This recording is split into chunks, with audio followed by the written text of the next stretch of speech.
네, 너무 은혜가 돼서 감사합니다. 귀한 찬양 감사합니다. 저는 오늘 가보지 않은 길을 가는 사람, 가보지 않은 길을 가는 사람이란 제목으로 하나님의 말씀 나누도록 하겠습니다. 우리 장로님 기도해 주셨지만 담임 목사님 몽골 단기 선교팀 인도하고 계십니다. 잘 도착하셨고 현지에서 이제 지금 열심히 사역하고 계시는데요. 나중에 광고 때 사진 보여드리겠지만 벌써 얼굴이 조금 탄 것 같았습니다. 그래서 사역 끝날 때까지 안전하게 마치고 돌아올 수 있도록 기도해 주시면 감사하겠습니다. 기상현상 가운데 화이트아웃이라는 말이 있습니다.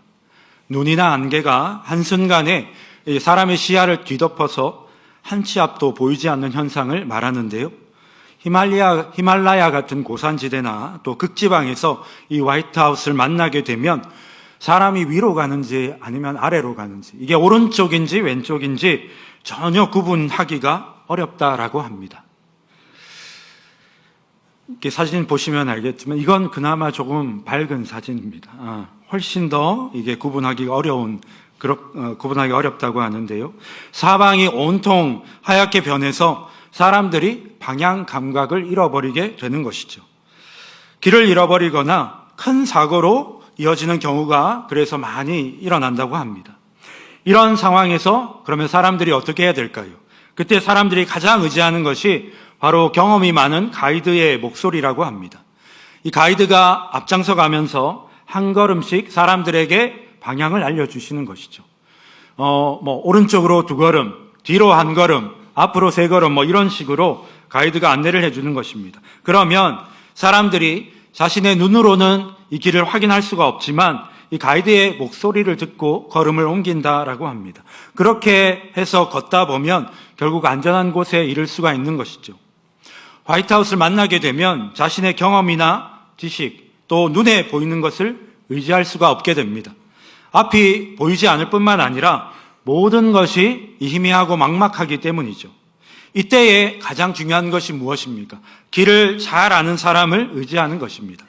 가이드를 믿는다는 것은요, 길을 아는 사람을 신뢰하기 때문에 그 사람을 따라가는 것이라 할 수 있습니다. 어찌 보면 믿음의 길도 마찬가지라 할 수 있습니다. 하나님은 종종 우리가 한 번도 가보지 않은 아주 낯선 길을, 또 새로운 길로 우리를 부르실 때가 있습니다. 그때 사람들이 가장 먼저 보이는 반응이 뭡니까? 바로 두려움을 느끼는 것입니다. 사람은 본래 경험과 지식을 의지해서 살아가는 존재죠.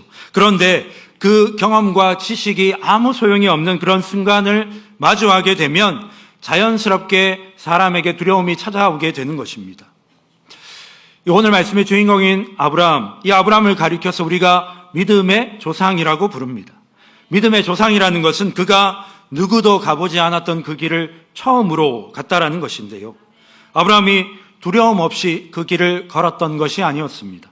그렇다면 아브라함은 어떻게 해서 두려움 속에서도 그 길을 걸어갈 수 있었는지 오늘 말씀을 통해서 좀 살펴보도록 하겠습니다.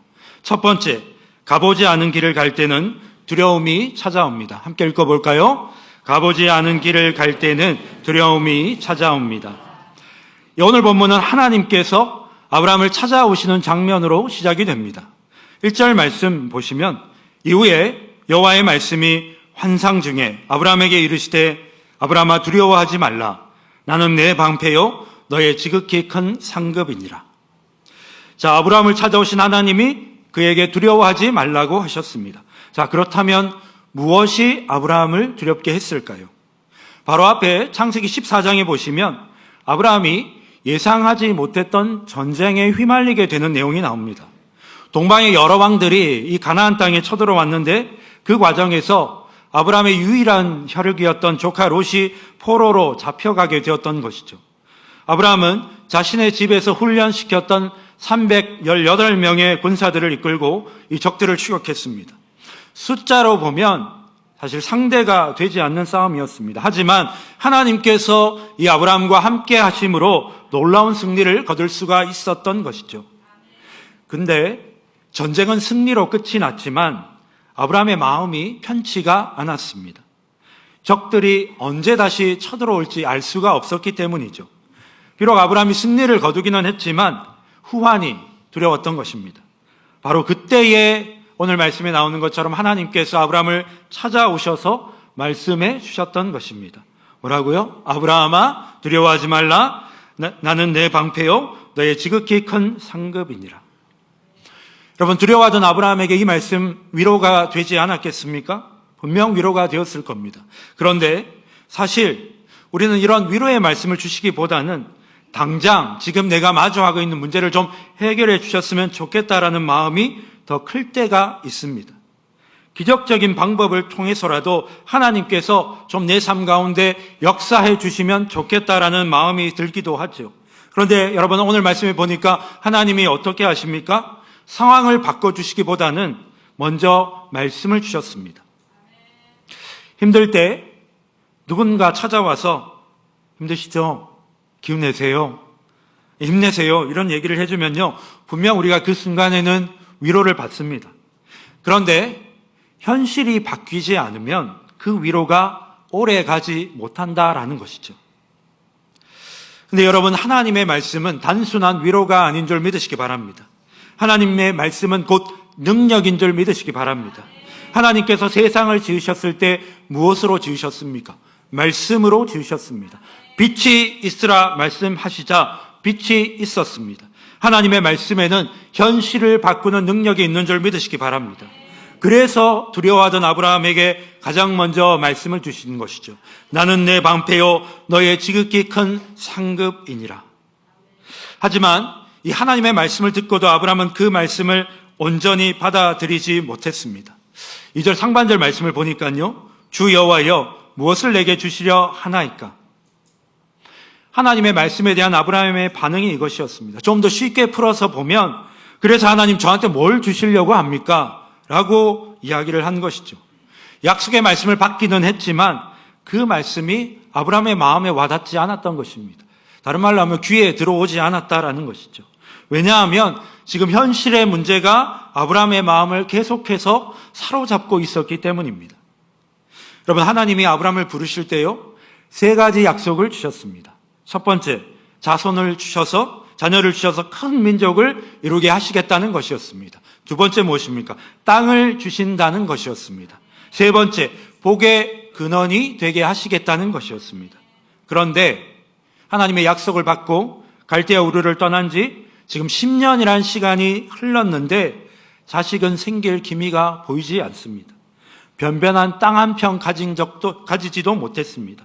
떠돌이 생활을 하는 자신이 누군가에게 복이 된다? 아마 불가능한 이야기처럼 들렸을 겁니다.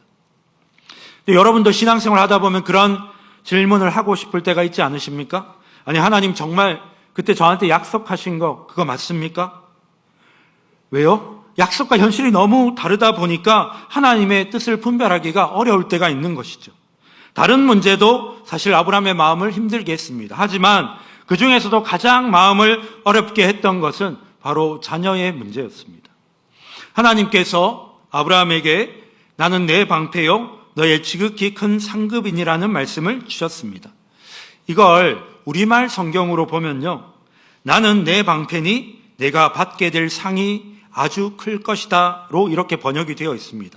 그러니까 이게 무슨 말입니까? 하나님의 말씀을 듣고도 아브라함의 반응이 시큰둥했던 이유는 받을 상이 아무리 크다 한들 물려줄 자식이 없는데 그 상이 자기한테 무슨 소용이 있느냐는 것이죠. 그래서인지 아브라함이 나름대로의 대비책을 가지고 있었던 것 같습니다. 2절에서 3절 말씀, 아브라함이 이르되 주 여호와여 무엇을 내게 주시려 하나이까? 나는 자식이 없사오니 나의 상속자는 이 다메섹 사람 엘리에셀이니이다. 아브라함이 또 이르되 주께서 내게 씨를 주지 아니하셨으니 내 집에서 길린 자가 내 상속자가 될 것이니이다. 자, 아브라함이 뭐라고 얘기하냐면요, 하나님께서 하나님께 자신은 상속자가 없으니까 차라리 자신의 종인 엘리에셀을 상속자로 삼겠다라고 하나님께 아뢰었던 것이죠. 여러분, 고대 사회에서는요, 자식이 없는 사람이 자신의 종 가운데 성실하고 아주 충성된 자를 양자로 들여서 재산을 물려주는 대신에 그 사람에게 자신의 노후의 삶을 의탁하는 그런 관습이 있었습니다. 언제 이루어질지 모르는 약속을 붙들고 기다리기보다는 현실적인 해결책을 찾기로 했던 것이죠. 근데 여러분, 우리의 한계가 바로 여기에 있습니다.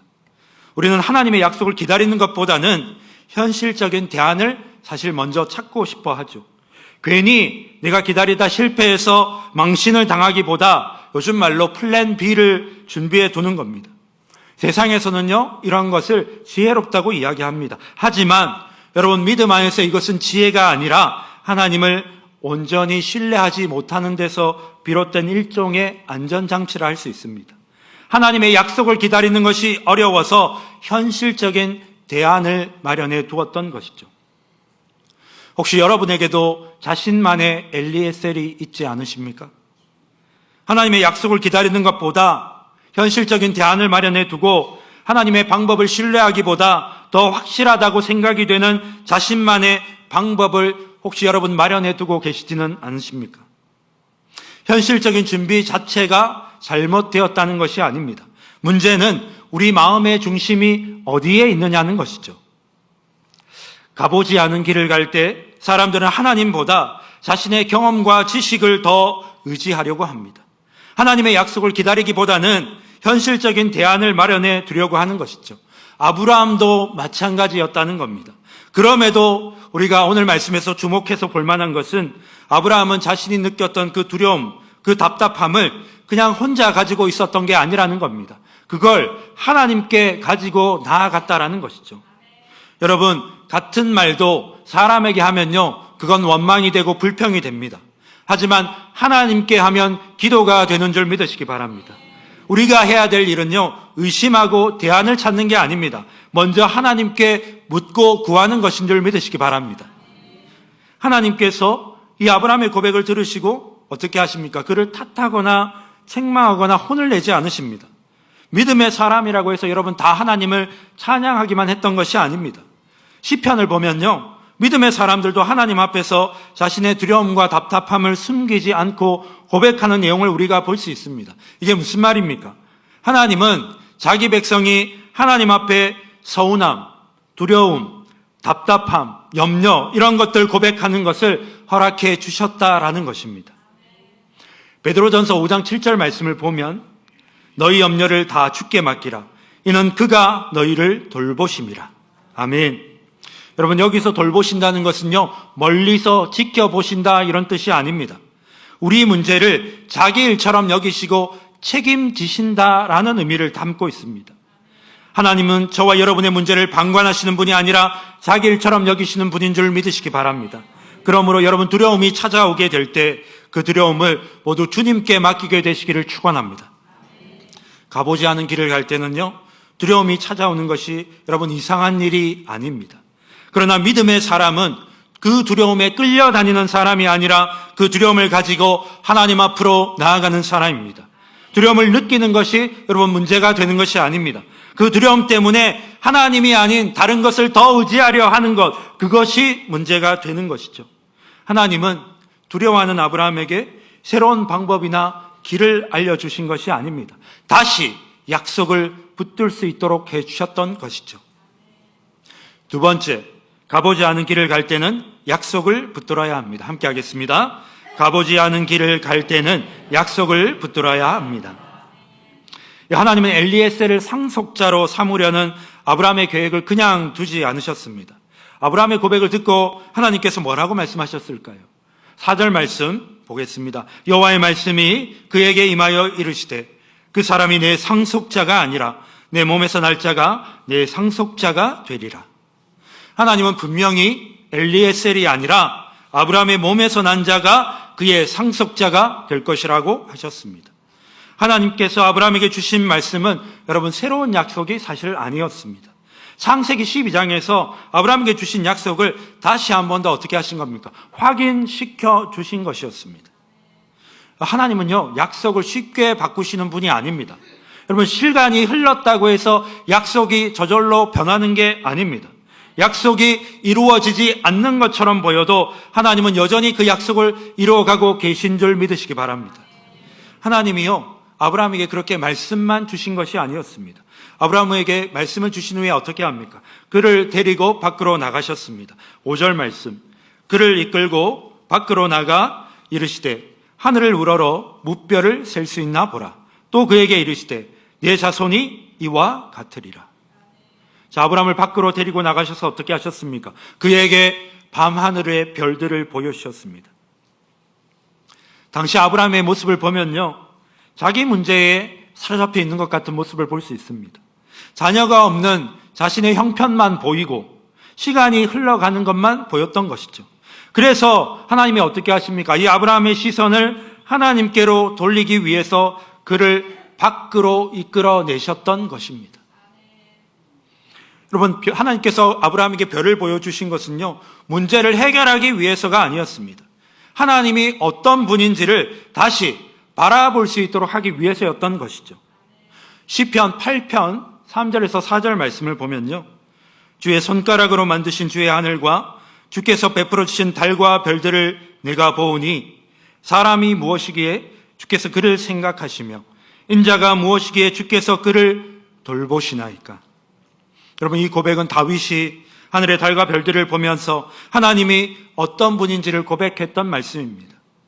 여러분, 우리가 눈앞의 문제에만 사로잡혀 있다 보면 하나님이 어떤 분인지를 우리가 잊어버리기가 쉽죠.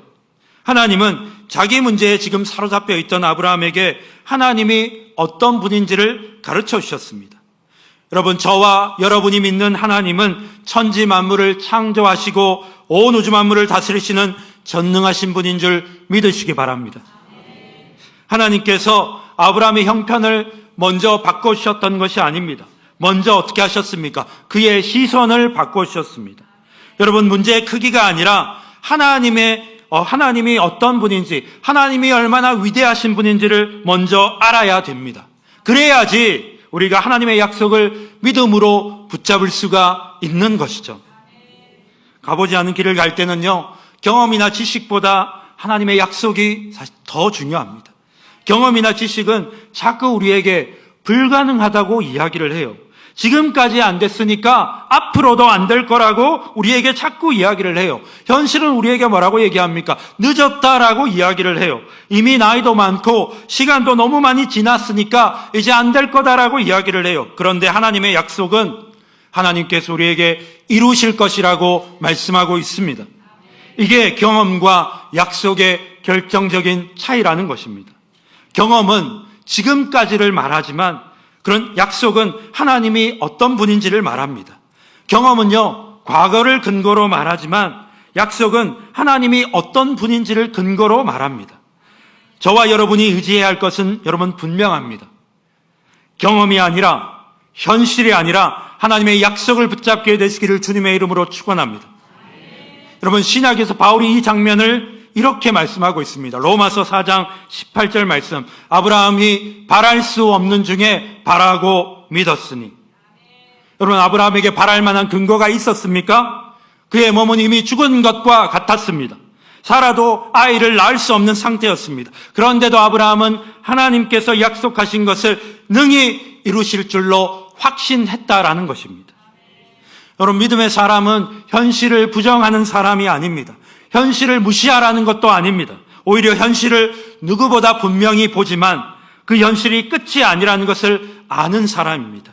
하나님이 말씀하셨다면 그 말씀이 현실보다 더 확실하다는 것을 믿는 사람인 것이죠.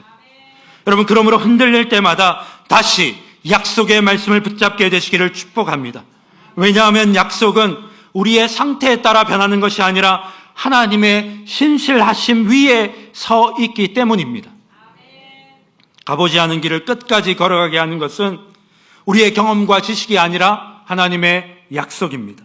경험과 지식은 우리를 주저하게 만들지만 하나님의 약속은 우리를 앞으로 나아가게 합니다. 경험과 지식은 우리로 하여금 계산하게 만들지만 하나님의 약속은 우리로 하여서 하나님 앞에 순종하게 합니다.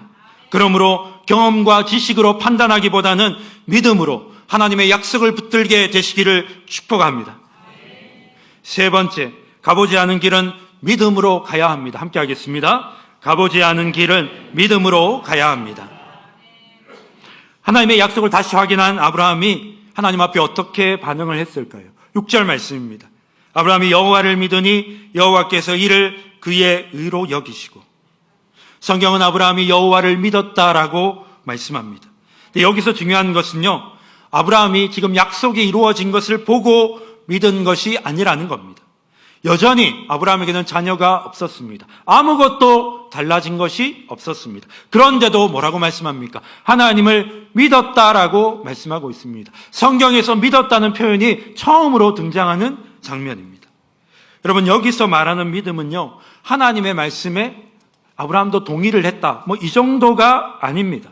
간절히 원하면 이루어질 것이라는 그런 신념을 가지게 되었다는 것도 아닙니다. 긍정적으로 생각하면 그 긍정의 힘대로 모든 게 다 잘 풀릴 것이라는 자기 확신을 가지게 되었다는 것도 아닙니다. 여기서 말하는 믿음은요, 약속하신 것을 이루시는 하나님을 신뢰하겠다는 것입니다. 그래서 믿음은 여러분, 미래를 다 알고 가는 것이 아니라 미래를 아시는 하나님을 신뢰하며 가는 것이라 할 수 있습니다. 그렇다면 하나님은 왜 이 아브라함의 믿음을 의로 여기셨을까요?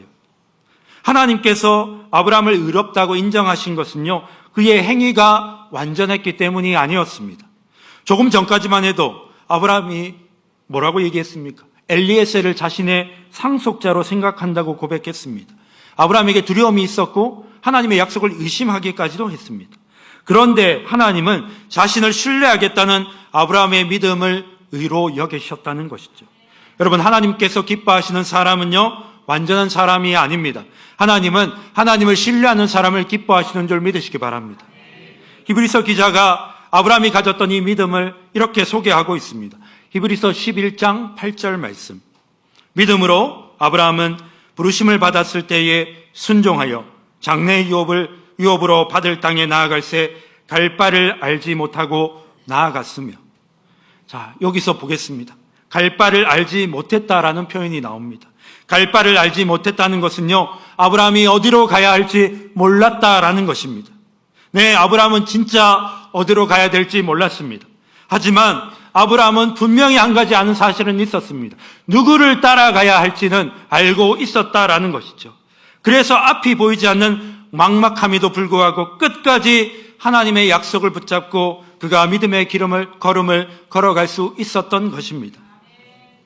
구약에 보면 또 다른 인물 가운데 노아라는 사람도 나옵니다. 이 사람도 마찬가지입니다. 세상에 한 번도 홍수를 경험한 적이 없었음에도 노아는 하나님의 말씀에 순종하여서 방주를 지었습니다. 사람들의 눈에 그 노아가 어떻게 보였겠습니까?